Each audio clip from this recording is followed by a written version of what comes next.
Hello guys, இன்னைக்கு நம்ம பார்க்க போகிறது ரிங்கு மான்வாவோட எபிசோட் 29 தான். வீடியோக்குள்ளே போகிறதுக்கு முன்னாடி எல்லாருமே ஒரே ஒரு லைக்கை போட்டுருங்க. பார்க்குறீங்க நான் லைக்கை போடுறதில்ல.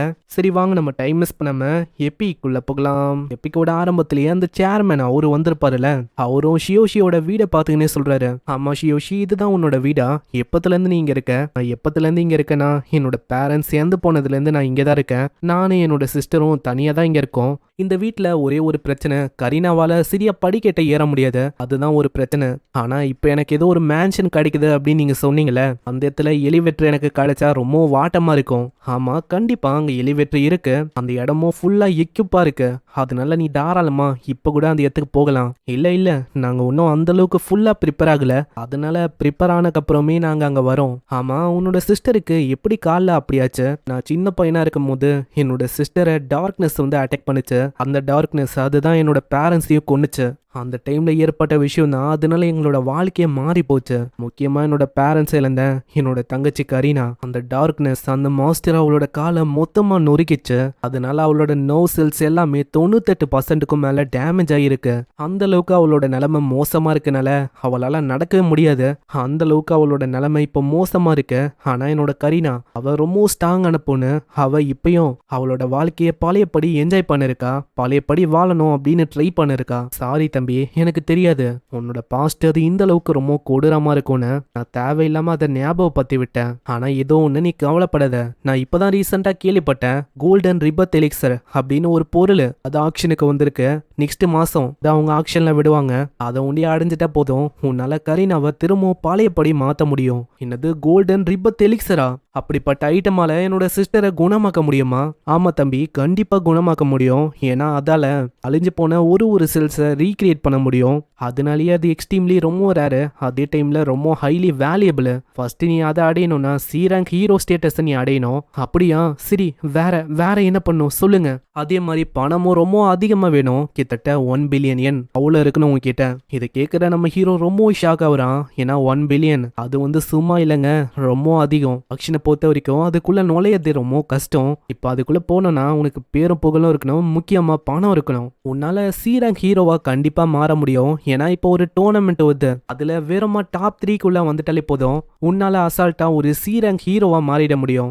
ஆனா பணத்தை பத்தி என்கிட்ட கேட்டனா என்னால கூட அவ்வளோ ப்ரொவைட் பண்ண முடியாது. என்னால முடிஞ்ச பணம் எவ்வளவுதான், என்னால எவ்வளவுதான் ப்ரொவைட் பண்ண முடியும். அங்க இதை கேட்குற நம்ம ஹீரோக்கு என்ன பண்ணும் அப்படின்னு அங்க தெரியல. எனக்கு சுத்தமா புரியல. வெறும் ஒரே ஒரு மாசத்துல எப்படி என்னால 1 பில்லியனை அடைய முடியும்?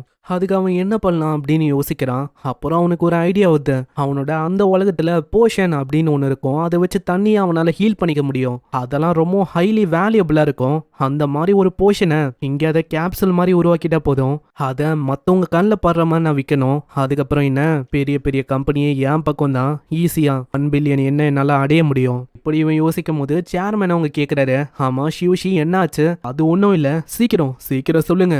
சூப்பர் நோவா டோர்னமெண்ட்டுக்கு நான் எங்க அப்ளை பண்ணும்? சீக்கிரமா நான் சி ரேங்க் ஸ்டேட்டஸை அடையணும். இந்த சூப்பர் நோவா டோர்னமெண்ட் இருக்குல்ல, இது ஒரு மேஜரான ஈவெண்ட். முக்கியமா நிறையவே கில்டு, ஃபிராக்ஷனு, இந்த மாதிரி நிறையவே எலிஜிபிளான மெம்பர்ஸ் அதில் பங்கெடுப்பாங்க. அதில் பெரிய பெரிய கில்டில் இருக்க ஆளுங்களாம் ரொம்ப டேலண்டடாக இருக்கிற ஹீரோஸை அனுப்புவாங்க. ஏன்னா அப்படிப்பட்ட ஹீரோஸ் அங்கே போயிட்டு நல்லா பர்ஃபார்ம் பண்ணாங்கன்னா முக்கியமாக அவங்களோட இன்ஃப்ளூயன்ஸ் அதிகமாகும், டஞ்சனில் கிடைக்கிற ரிசோர்ஸஸும் ரொம்ப அதிகமாக அவங்களுக்கு கிடைக்கும். இதை கேட்டோடனே டக்குன்னு அவன் சொல்கிறான், சேர்மேன் அதில் கலந்துக்கணும், இந்த விஷயத்த நான் பார்த்துக்கிறேன். ஆனால் ஷியோஷி, சடனாக நீ இப்படி சொல்கிற, நீ உண்மையிலேயே சீரியஸாக இருக்கியா? ஏன்னா இது ஒன்றும் நீ நினைக்கிற மாதிரி ஒரு ஹை ஸ்கூல் மேட்ச்லாம் இல்லை. இது நீ நினைக்கிறத விட பல மடங்கு ரொம்ப ஆபத்தாக இருக்கும். எனக்கு அதை பற்றிலாம் தெரியாது, அது எந்த அளவுக்கு ஆபத்தாக இருந்தாலும் பரவாயில்ல, நான் ரெடியாக இருக்கேன். எங்க எப்போன்னு சொல்லுங்க, இப்பயே நம்ம போகலாம் அப்படின்னு அவன் இழுத்துன்னு போகிறான். போகிற வேகத்தில் அவரோட முகமே ஒரு மாதிரி ஆகுது. அதுக்கப்புறம் ஹீரோ அலையன்ஸ் ஹெட் குவார்ட்டருக்கு அவங்க வராங்க. அங்கே சேர்மன் கிட்ட ஷியோஷி கேட்குறான், ஆமாம் எதுக்காக நம்ம இந்த இடத்துக்கு வந்திருக்கோம்? என்ன விஷயம்னா, இப்போ நானே ஒரு பெரிய ப்ரெஷரில் தான் இருக்கேன். எனக்கு மேலே இருக்கவங்க அவங்க எல்லாருமே ப்ரெஷரை போட்டு இருக்காங்க. அதாவது ரீசெண்டாக இப்போ யாருமே அந்த அளவுக்கு டேலண்டடாகவும் நிறைய பவர்ஸோட இருக்கிற மாதிரி கண்டறியல. அந்த ஒரு வருஷத்துல யாருமே அந்த மாதிரி வரல. அப்படி வந்தா நிறைய பேர் அவங்களுக்கு ஆஃபர்ஸை கொடுப்பாங்க. முக்கியமா என்ன விஷயம்னா, வரவங்களுக்கு இந்த ரூல்ஸ், கில்டோட ரெகுலேஷன் இதெல்லாம் சுத்தமா பிடிக்காது.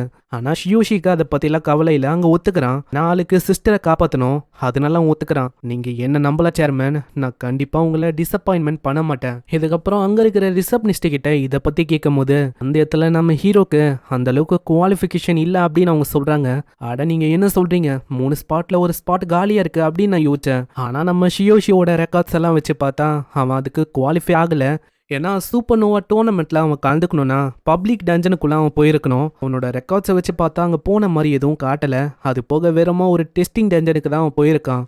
அடச்ச, நான் இந்த விஷயத்த எப்படி நான் கேர்லெஸ்ஸாக இருந்திருக்கேன்.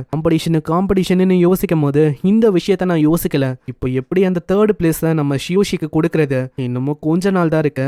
அதுக்குள்ள ஷியோஷியால அந்த பிளேஸை பிடிக்க முடியுமா? ஏன்னா அது இம்பாசிபிள். ஆமா சேர்மன், என்ன ஆச்சு? பப்ளிக் டஞ்சனு 3rd பிளேஸ்ன்னு எதேதோ நீங்க பேசுறீங்க, என்ன விஷயம்? ஷியோஷி, நான் தப்பு பண்ணிட்டேன். தப்பு எல்லாமே ஏமல தான். நான் அப்பயே உன்கிட்ட சொல்லியிருக்கணும். நான் சொல்ல வந்துட்டேன். போற போக்க பார்த்தா அந்த டோர்னமெண்ட்ல உன்னால ஜாயின் பண்ண முடியாது நினைக்கிறேன். அட என்ன விஷயம், அதை சொல்லுங்க.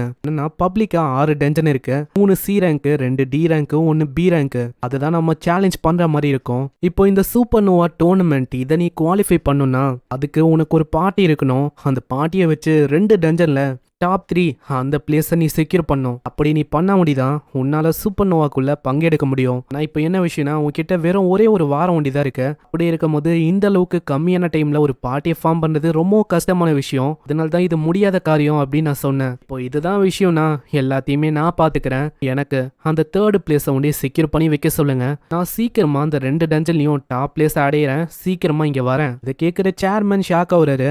ஆனா அந்த லேடி அங்க சொல்றான், தம்பி நீ பெரிய பெரிய விஷயங்களை பேசுற, அது ஓகே. ஆனா உன்னால அதை பண்ண முடியுமா? நீ உண்மையிலேயே ஒரு முட்டாள் தான். அப்படியா? சரி, எனக்காக அந்த லாஸ்ட் பொசிஷனை ஓபன் பண்ணி வைங்க. கூடிய சீக்கிரத்துல ரெக்யூர்மெண்ட்டை நான் முடிச்சுட்டு வரேன். அதுக்கப்புறம் நீங்களே உங்களோட கண்ணால பாருங்க நான் என்ன முட்டாளா இல்ல நீங்க தான் முட்டாளான்னு. இதுக்கப்புறம் அந்த இடத்துல பான்லெஸ் பேசேஜ் அது ஆக்டிவேட் ஆகுது அப்படின்னு ஒரு நோட்டிபிகேஷன் வருது.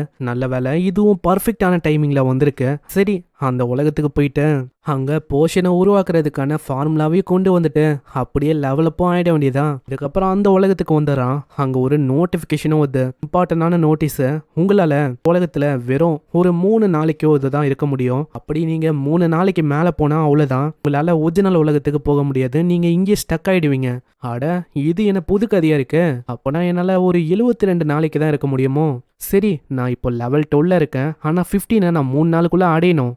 இது கொஞ்சம் கஷ்டமான விஷயம் தான், இருந்தாலும் சீக்கிரமா நான் அடையணும். அந்த உலகத்துல தான் பிரச்சனைன்னு பார்த்தா எங்கேயும் இந்த மாதிரி பிரச்சனை வந்துக்கினே தான் இருக்கு. போக போக எல்லா விஷயமும் கஷ்டமாயினே தான் போகுது. இதுக்கப்புறம் அடுத்த நாளாவது பீஸ்ட் பொண்ணு சொல்றான், குட் மார்னிங் மாஸ்டர். சாக்குரா, உன்னை பார்த்தே ரொம்ப நேரம் ஆன மாதிரி இருக்கு. சாக்குராக்கு அங்க சுத்தமா புரியல. ஆமா மாஸ்டர் எதுக்காக இப்படி சொல்றாரு? சாக்குரா வா, நம்ம ஏகப்பட்ட வேலையை பண்ணோம். நான் போக போக நம்ம பிஸி ஆயினே இருக்கோம். அதுக்கு அவ கண்டிப்பா அப்படின்னு சொல்றான். அதுக்கப்புறம் போற வழியில அந்த ஷேமன் டோர்னமெண்ட்டை பத்தி அவ சொல்றான். அதை நத்துறதும் நம்ம கெவின் தான். முக்கியமா அதுல பயங்கர ரேரான பிரைசஸ் எல்லாம் இருக்கு. அதனாலேயே ஷேமன் அட்வென்ச்சரர் எல்லாரோட கண்ணும் அங்கதான் இருக்கு. இப்படியாச்சும் அதை அடையணும் அப்படின்னு தான் எல்லாருமே பாக்குறாங்க. சரி, அங்க என்னென்ன பிரைஸ் வந்து இருக்கு?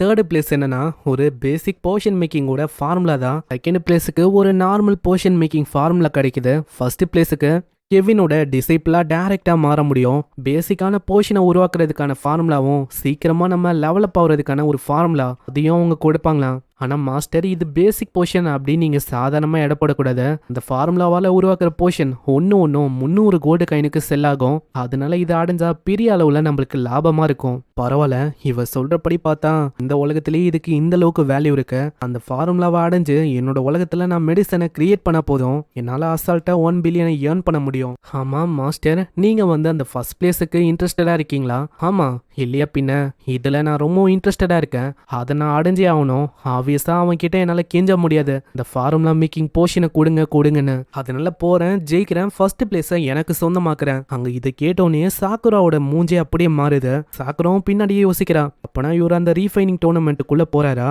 போற போக்க பார்த்தா என்னோட பிளான் திரும்பவும் டிலே ஆகும்னு நினைக்கிறேன். ரெஜிஸ்டர் பண்ணலான்னு போகும்போது முன்னாடியே அந்த கேட் பொண்ணு ஃபுல்லின் அந்த பொண்ணு அங்க சொல்றா, ஹேய் வீக்கான ஹியூமன், நீ இந்த இடத்துல என்ன பண்ணிருக்க? நீ போறத வச்சு பார்த்தா அந்த ரீஃபைனிங் டோர்னமெண்ட்ல நீயும் பங்கெடுக்கலாம் அப்படின்னு பாக்குறியா என்ன? ஆமாமா, நீ ஃபர்ஸ்ட் யாரு? இதை கேட்கிற சாக்குராக்கு அங்க சிரிப்பாவுது. ஏன்னா நம்ம ஆளு வந்துட்டான். என்ன மறந்துட்டியா என்ன? ஷாமின் எக்ஸாம்ல உன் பக்கத்துல இருந்தனே, உன்னாலதான் என்னோட ஃபர்ஸ்ட் பிளேஸ் போச்சு. இல்லனா அது எனக்கு தான் வந்திருக்கும். அட நான் சும்மா விளாட்னேன், எனக்கு ஞாபகம் இருக்கு. உன்னோட பேரு ஃபுல்லின் தானே? நான் எதுக்காக இங்கே வந்திருக்கேன்னா, அதாவது அந்த ரீஃபைனிங் டோர்னமெண்ட்டில் ரெஜிஸ்டர் பண்ணும் அப்படின்னு வந்திருக்கேன். அந்த ரீஃபைனிங் டோர்னமெண்ட்டுக்கு நான் எங்கே ரெஜிஸ்டர் பண்ணுறது? உண்மையிலேயே உனக்கு எதுவுமே தெரியல. இந்த ரீஃபைனிங் டோர்னமெண்ட் இருக்குல்ல, இது ஒன்றும் நீ நினைக்கிற மாதிரி ஷாமின் எக்ஸாம் இல்லை. இது அதை விடவும் பல மடங்கு ரொம்ப கஷ்டமாக இருக்கும். இவன் என்னோட சீனியர் டேலண்டட் ப்ளூ ஷாமின், அவரும் இதில் பங்கெடுக்கிறாரு. அதனால நீ அங்கே போனா கண்டிப்பா அசிங்கப்படுவேன், தோத்து போயிடுவான் அங்கேயே. ஆனால் நம்மளால அது கேட்காம சாக்குரா வா, இவன் வந்து தேர மாட்டா, நம்மளே முன்னாடி போயிட்டேலாம். ஹேய் ஹேய், நான் சொல்ல நீ பாட்டு போயினே இருக்க. அங்க திடீர்னு இன்னொரு வாய்ஸும் கேக்குது. புலின், நீ என்ன இந்த அளவுக்கு நாய்ஸியா இருக்க? நம்ம ஹீரோவும் சிரிச்சு பேசும்போது அத அந்த ஃபாக்ஸ பைப்பில் பார்க்க அவன் இன்னமும் கடுப்பாவுறான். ஆமா, உனக்கு எவ்வளவு தைரியம் இருக்கும்? நான் அன்னைக்கு அவ்வளவு சொல்லியும் என் முன்னாடி திரும்பவும் வந்திருக்கியா? அங்க ஃபுல்லின் நம்ம ஹீரோ பின்னாடி வந்துடுறான். ஹே வீக் ஹியூமன், அப்பயே சொன்னல என்னோட சீனியர் ஒரு ப்ளூ ஷாமின்னு. இப்ப பாரு அவனும் வந்திருக்கான். என்னோட மாஸ்டருக்கு அவன் தான் ஒரு டாப்பான டிசிப்ள. இவன் தான் உன்னோட சீனியரா? இவனை பார்க்கும் போது எங்கேயோ பார்த்த மாதிரி இருக்கு. ஆல்ரெடி அங்கேயே சொன்னேன், நான் உன்னை திரும்பவும் பார்த்தா கண்டிப்பா உன்னை விட மாட்டேன்னு. திரும்பவும் நீ என்னோட கண்ணில் மாட்டிருக்க. பசங்களா சீக்கிரம் அவனை முச்ச விடுங்க. வின்சன், நீங்க கவலைப்படாதீங்க, நாங்க பாத்துக்கிறோம். இன்னும் அவங்க தாக்க போறாங்க. அங்க ஃபுல்லினுக்கு ஒண்ணுமே புரியல.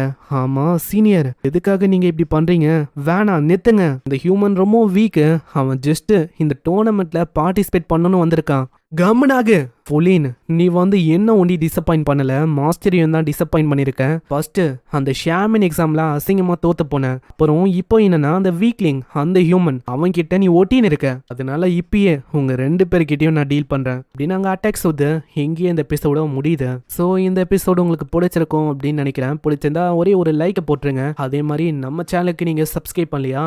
ஸோ மறக்காம இந்த வீடியோக்கு ஒரே ஒரு லைக்கும், அதே மாதிரி சப்ஸ்கிரைப் பண்ணலன்னா சப்ஸ்கிரைப் பண்ணிக்கோங்க. நம்ம பீஸ்ட் பொண்ணு எதுக்காக அப்படி சொல்லணும்? இந்த கெவின் அவன் என்ன அந்த அளவுக்கு பெரியாளா? வெளி உலகத்துல 1008 பிரச்சனை போயின்னு இருக்கு, அதுல இங்க வர பிரச்சனை. சரி, எல்லாத்தையும் நம்ம நெக்ஸ்ட் எபிசோட்ல பார்க்கலாம். ஸோ நான் உங்களை அடுத்த எபிசோட்ல சந்திக்கிறேன். தேங்க்யூ ஃபார் வாட்சிங். சைனரா.